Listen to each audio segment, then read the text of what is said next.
Carl and I just came back from our 2-week vacation in Playa del Carmen, Mexico. Playa del Carmen is on the Caribbean side of the Yucatán Peninsula and is a holiday hotspot for people trying to escape the cold winter months.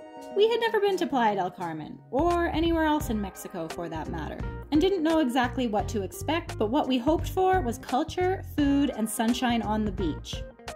After spending 2 weeks, 6 highlights immediately come to mind. Number 1, restaurants. It's no secret that Mexican cuisine is one of the world's favorites, and we were able to find out for ourselves. We visited over 20 restaurants and cafes during our stay, and in addition to top-notch food, dining at these restaurants was always an experience to remember. They always had the best service, faultless food, and a stunning ambiance. My top 4 favorites were Zenzi Beach for its casual Mexican fare with shoes optional on the sand. El Fogon is a local favorite that was recommended to us by 3 different cab drivers. It's 25 pesos for a taco, and they were the best ones we had in our whole trip. Porfirio is a contemporary Mexican restaurant on Quinta Avenida. Not only were we blown away with the quality of the food, but the service was exceptional and the live mariachi band brought the entire restaurant to its feet. Finally, one of my overall favorite things in Playa del Carmen was the Alush Restaurant Bar and Lounge, or otherwise known as the Cave Restaurant. This is a fine dining experience set in an actual cave. Neon lights are set behind stalagmites and stalactites in a grand space, creating an otherworldly ambiance not found anywhere else in the world. Number 2, Mayan Ruins. I'm a history buff, so loved seeing all the Mayan ruins, and let me tell you, there are so many to choose from. We managed to visit 3 sites. The first one was Playa Car Mayan Ruins. This one is set right in Playa del Carmen, but not many people know about it. It's free admission and makes a beautiful walk through the jungle. It's fun to see giant lizards perched on the stones, and if you're lucky, you can also see coatis and agoutis wandering around. San Gervasio is on Cozumel.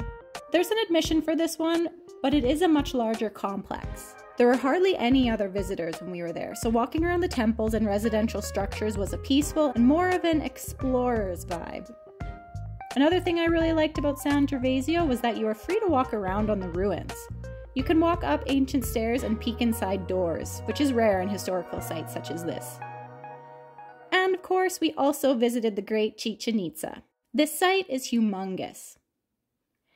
It took us 3 hours of speed walking to see almost everything. The scale of this ancient city is evident from its still standing temples and other structures like the ball court. My favorite part of Chichen Itza are the carvings still visible on most of the buildings. They depict grinning skulls, mythological creatures, and warriors in battle. I loved exploring these 3 sites of Mayan ruins and would have seen many more if I could have fit it into our schedule.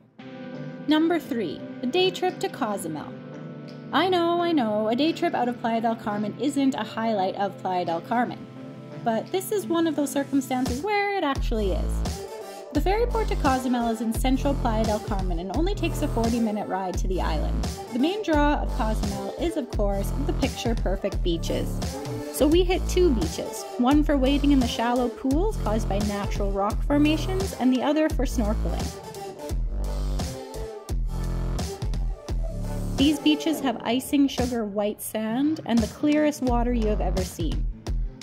While the beaches in Playa del Carmen are nice, Cozumel's are on a whole other level. Number 4, scuba diving.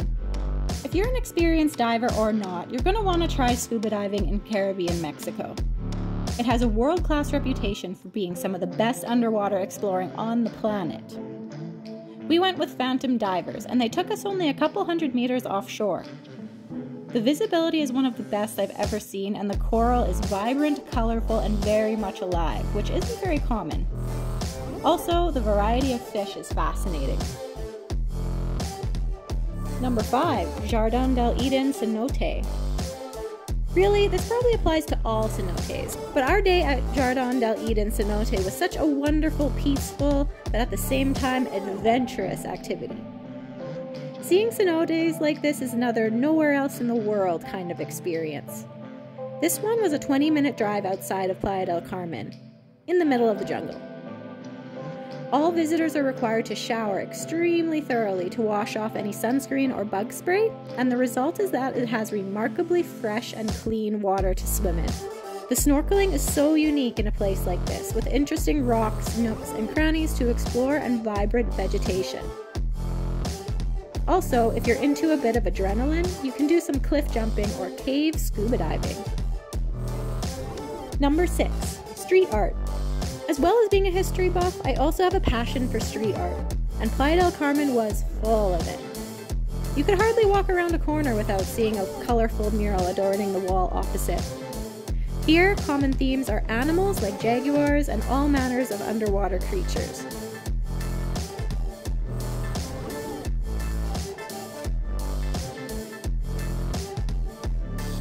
As well as skulls of all types, Mayan-inspired art, and of course, a lot of Frida Kahlo. I loved exploring the streets to see what kind of murals I could find. And that's it! I hope you enjoyed the highlights of our trip.